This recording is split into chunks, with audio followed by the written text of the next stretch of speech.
Özünü hüquq müdafiəçisi kimi təqdim edən qadının vətəndaşlara külli miqdarda ziyan vurduğu iddia edilir.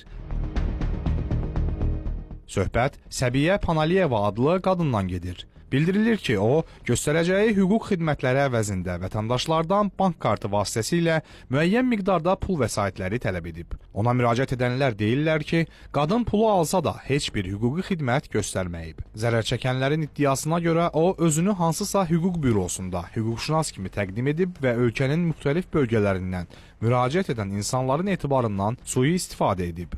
Araşdırmalar zamanı isə məlum olub ki, Səbiyyə Panaliyeva hüquq müdafiəçisi deyilmiş.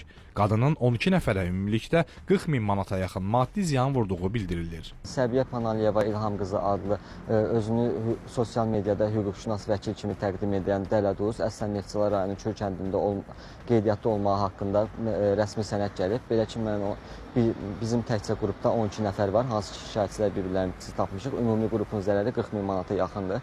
102-yə müraciət olunanda onlar sonuncu pul harda ödədiyimizi soruşduqda Metropolis İdarəsi dedik və Metropolis İdarəsindən bizə belə bir rəsmi kağız gəlib ki, bu adam Dələduzlu filan rayonlarda rəsmi axtarışdadır. Ayrı-ayrı hesablara pul ödətdirməklə 2455 manat pul ödətdirdi.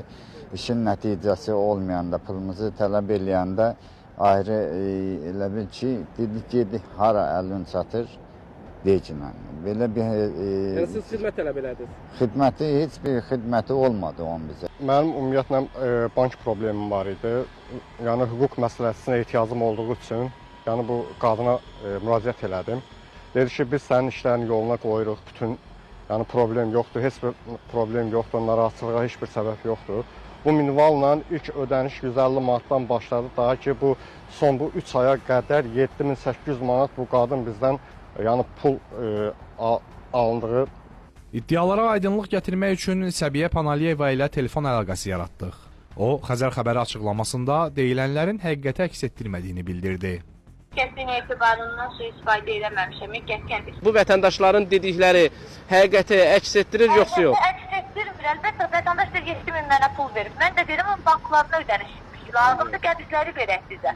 Lazımdır banklara sorğu verin, cavabları alın. Mən sizə hətta onu təklif edirəm ki, vaxtınız varsa, mən gəlin bugün sizinlə üzbəyiz danışım. O hansı ki, vətəndaşlar var sizin müraciət edən. Mən onlara rəsmi sizə göstərim, ondan sonra bir qərar verin. Daxili İşlər Nazirliyinin Mətbuat Xidmətinin baş inspektoru, polis leytenantı Lumu İsrafilli Xəzər xəbərə bildirib ki, vətəndaş Səbiyyə Panaliyeva tərəfindən bir neçə şəxsin hüquqazid hərəkətlərə məruz qalması barədə ayrı-ayrı rayon polis orqanlarında müraciətlər var. Hazırda həmin müraciətlər əsasında araşdırmalar aparılır. Nizami Rəsulov, Əli Cəfərov, Xəzər xəbər.